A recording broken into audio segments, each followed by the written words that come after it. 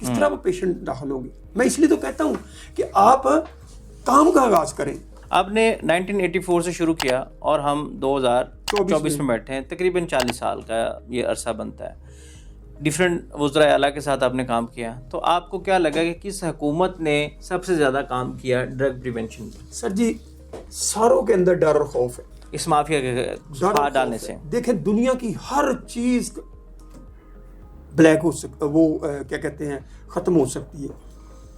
بجلی کی load shedding ہوگی, پانی نہیں ملے گا, آٹا نہیں ملے گا, چینی نہیں ملے, گھی نہیں ملے گا, لیکن ڈرگز ملیں گے, ڈرگز ملے گی آپ کو. سپلائی اس کی شارٹ نہیں ہوگی کبھی بھی. بظاہر چیزیں بڑی اچھی لگتی ہیں, کام کہنا, آرڈر کرنا اچھا لگتا ہے, آرڈر پہ عمل درآمد جس نے کرنا ہے اس سے جا کے آپ پوچھیں.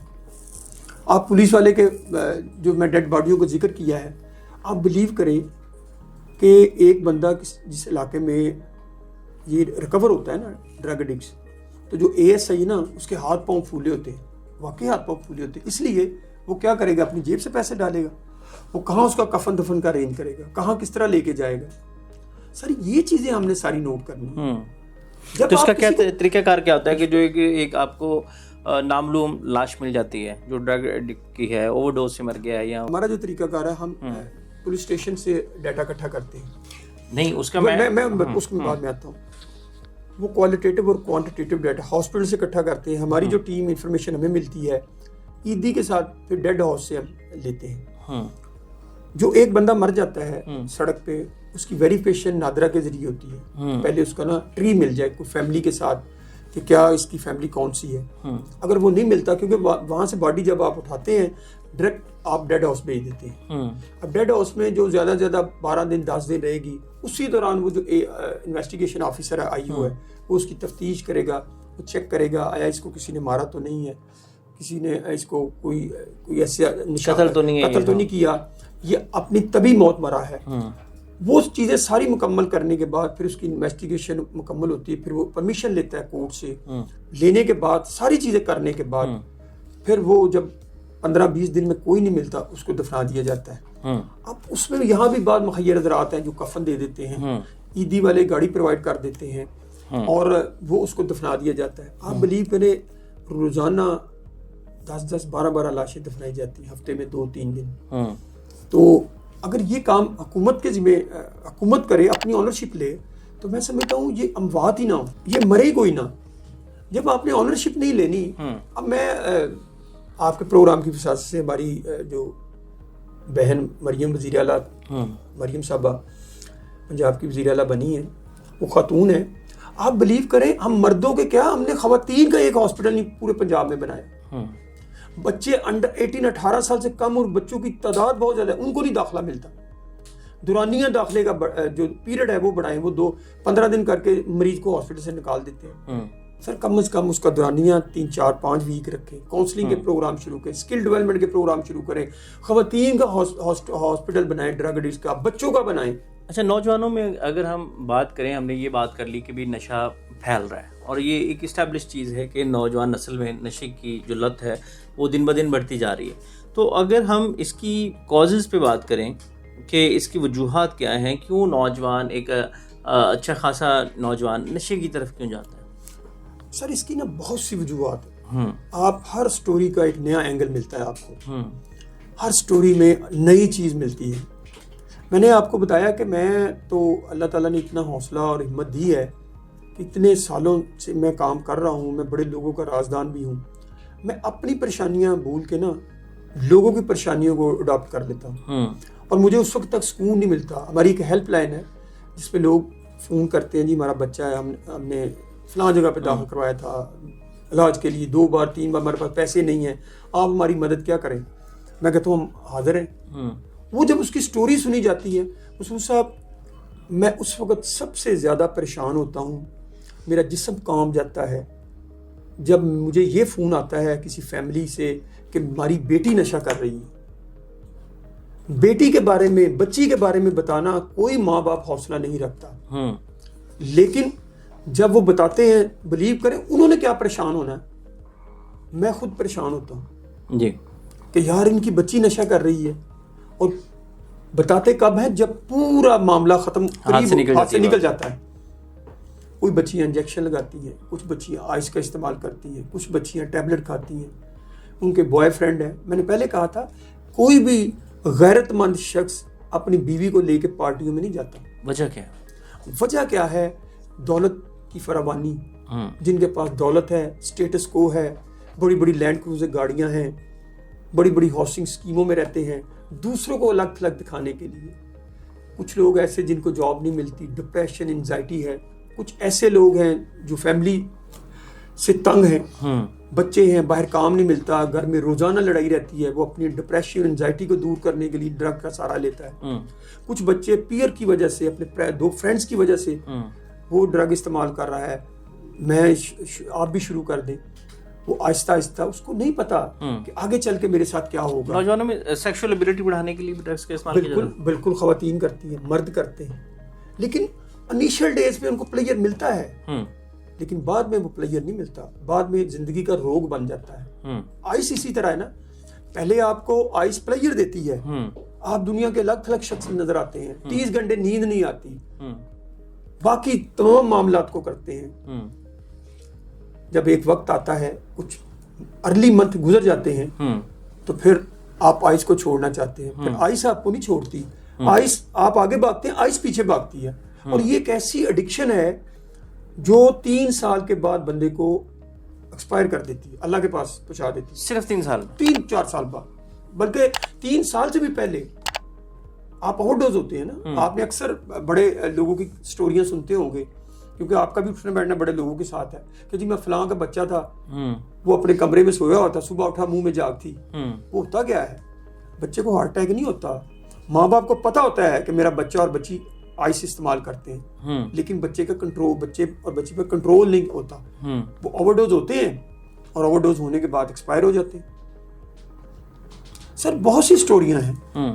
اس کے لیے ہمیں ایک کمپریہنسو اسٹریٹجی, اس سال کا جو دیکھیں تھیم کلیئر ہے. اس نے کہا ایویڈنس آپ کے سامنے ہے, ایویڈنس سڑکوں پہ ہے, ایویڈنس گھروں کے اندر ہے, ایویڈنس گریو یارڈ کے پڑے ہوئے ہیں, اور آپ انویسٹ کریں. انویسٹ مین پریونشن, ٹریننگ پروگرام شروع کروائیں. وہ اسی سائڈ پہ میں آ رہا تھا کہ اگر ہم اس آج کی ڈسکشن کو کنکلوڈ کریں, تو اگر میں آپ سے کہوں کہ سجیشنز ہیں پیرنٹس کے لیے, نوجوانوں کے لیے اور اداروں کے لیے, 3 قسم کے سجیشنز ہیں کہ یہ میری جو ہدایات ہیں وہ پیرنٹس کے لیے ہیں, یہ نوجوانوں کے لیے ہیں, اور یہ حکومت کے لیے کہ کون کون سے اقدامات اٹھائے جانے چاہیے, تو وہ کیا ہوں گے؟ دیکھیں, حکومت سب سے بڑی اسٹیک ہولڈر ہے, اس کے بعد پیرنٹس اینڈ ٹیچر, تینوں اپنا کردار ادا نہیں کر رہے.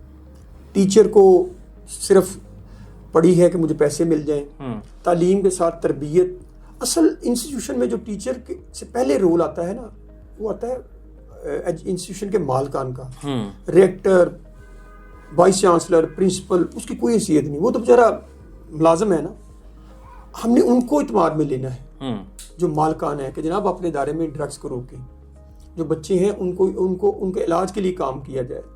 والدین ہیں وہ اپنی ذمہ داری معاشی حالات میں نہیں انجام دے رہے, وہ کہتے ہیں جی گھر کے لیے بچوں کو کمائیں, یہ اس پہ توجہ دیں, سارا دن اس کے ساتھ بیٹھے رہیں. ہم نے اس سلسلے میں مختلف جو پروگرام ہے, پیرنٹ کی پیرنٹنگ سکل, ٹیچر کی ٹیچنگ سکل, نان ٹیچنگ سٹاف کو تربیت کرتے ہیں. اور ابھی بھی میں آپ کے پروگرام کی ساتھ سے کہنا چاہتا ہوں کہ ابھی بھی اس کو کنٹرول کر لیا جائے تو بہتر ہے, نہیں تو آنے والا مستقبل جو ہے نا بڑا تاریک ہے ہم سب کے لیے, خصوصاً نئی نسل کے لیے.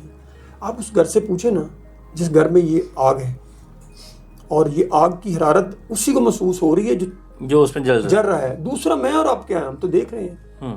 اگر یہ جو آگ ہے, اس گھر میں آگ لگی ہو جو اس کو کنٹرول کرنے والے ہیں, تو پھر اور ہی کام رزلٹ نہیں. اللہ تعالیٰ کا ایک مکافات عمل ہے, جو کریں گے وہ بھریں گے. تو میری تو یہی دعا ہے والدین کے لیے, ان کو بھی ایک اچھی زندگی, اولاد کا جو سایہ ہے, والدین کا سایہ, اولاد کا سایہ والدین کے لیے, والدین اولاد کے لیے زندہ رہیں, اور اپنے بچوں کو بچائیں. حکومت مل کے ایک کمپریہنسو اسٹریٹجی. دیکھیں, الزام لگانے سے کیا, میں کہہ دوں فلاں, میں نے تو بڑی چیزوں کو قریب سے دیکھا ہے, میں تو انسان کے جو ان کے ذہن کو میں پرکھ لیتا ہوں کہ یہ کیا کرے گا, لیکن ہم مجبور ہیں. مجبوری نہیں, ہمیں کام چاہیے. کام ہوگا قوم بچے گی، کام نہیں ہے تو کچھ بھی نہیں۔ ذوالفقار بھائی بہت شکریہ آپ کے قیمتی ٹائم کا۔ تو ناظرین مدعا یہی ہے کہ یہ نشے کی جو لت ہے یہ ہمارے معاشرے کی جڑیں کھوکھلی کر رہی ہے، ہماری نوجوان نسل کو، اب تو نوجوان نسل تو دور کی بات، اب تو بچوں کا جو کریئر ہے، ان کی زندگیاں ہیں، ان کو برباد کر رہی ہے۔ تو اس سب کے لیے ہم سب کو مل کر کام کرنا ہوگا۔ پیرنٹس کو چاہیے کہ اپنے بچوں پر نظر رکھیں، اور یہ جو بات کہی جاتی ہے نا کہ ماں کو سب کچھ پتہ ہوتا ہے، تو یہ حقیقت ہے۔ ماں کو بیٹی کا بھی پتہ ہوتا ہے اور بیٹے کا بھی پتہ ہوتا ہے، اور مائیں جب تھوڑا سا ریلیکسیشن کی طرف جاتی ہیں کہ بھی اس کے پیرنٹس کو، باپ کو نہ پتہ چلے، اور وہیں سب سے بڑی غلطی ہوتی ہے جہاں سے اس سلسلے کا آغاز ہوتا ہے۔ تو ہم سب کو یہ عہد کرنا ہوگا کہ ہم نے اس نشے کی جو لت ہے، یہ جو ایک کہہ لیں کہ زہر قاتل ہے جو ہمارے معاشرے کی جڑیں کھوکھلی کر رہا ہے، اس سے اپنی نوجوان نسل کو بچانا ہے۔ آج کی پوڈ کاسٹ سے مجھے اجازت دیجیے، پھر حاضر ہوں گے ایک نئی ایپیسوڈ کے ساتھ، اللہ نے کے بعد۔